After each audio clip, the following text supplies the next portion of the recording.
Nah.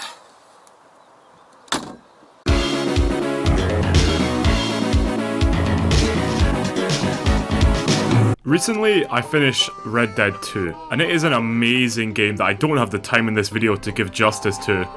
But while I was playing the game, a very strange thing happened. When I was met with this vast open world with lots to explore, for some reason I felt no incentive to explore any of it.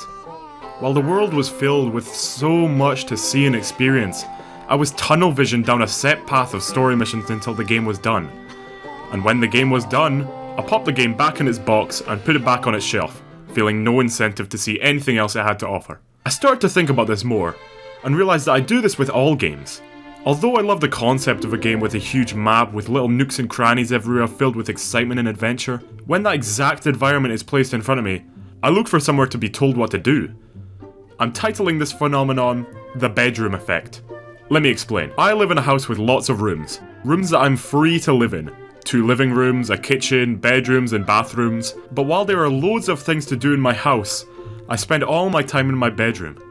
Now it's not that there's nothing to do in my house, it's a fucking house. But my room is where I have my PC and stuff. I feel no need to leave it because I have everything here that I need. This is the exact same feeling that I have about open worlds. Please don't click off the video. While open world games have so much to do, I'm always, for some reason, making a beeline on the main story or side missions that are already set out for me, not looking to find my own adventure. The main quest is like my bedroom, with everything I need in it. Now, this is all a very stupid analogy that you're wondering where it leads, but it doesn't lead anywhere, okay? I'm trying to, run a thing here, okay? YouTube, Scampo12, hey, yeah, there I am. Now, would you get off my back? Speaking of backs, Bethesda games. Look, I don't have any kind of segues here, I'm just talking off my head. I've struggled with Bethesda games my whole life because, while I quote-unquote like Skyrim and Fallout, and have really wanted to get into them, especially the latter, I'm terrified of their huge worlds.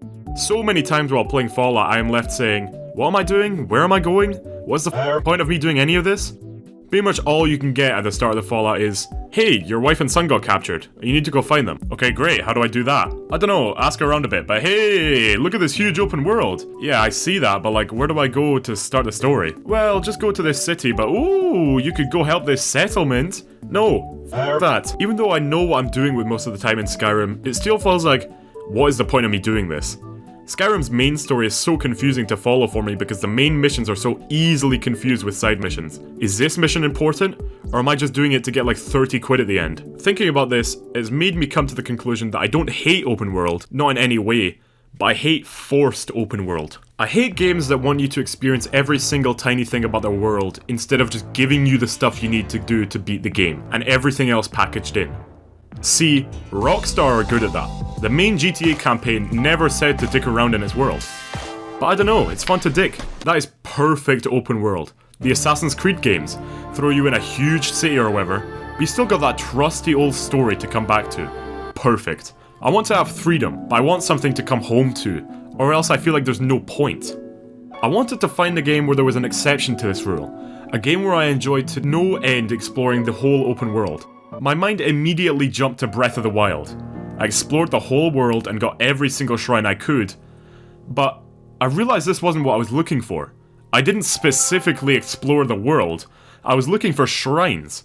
My task was to look for shrines. That was my quest. I never looked for Koroks because I felt like I was aimlessly wandering, and when I was stuck on finding shrines, I would look up a shrine map. I had to keep looking. Then it hit me. A game where I explored the whole world without any incentive for the story or anything like that. That game was Skate 3.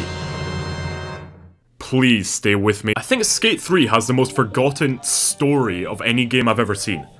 The actual story of Skate 3 is that you're trying to be a world-famous skateboarder online, and you have to complete missions and challenges involving photo shoots, films, races, tricking skate spots, and so on to grow your following. While the game isn't exactly open world, let me tell you, there is not a game that makes me not want to complete the main missions more, and to just skate around.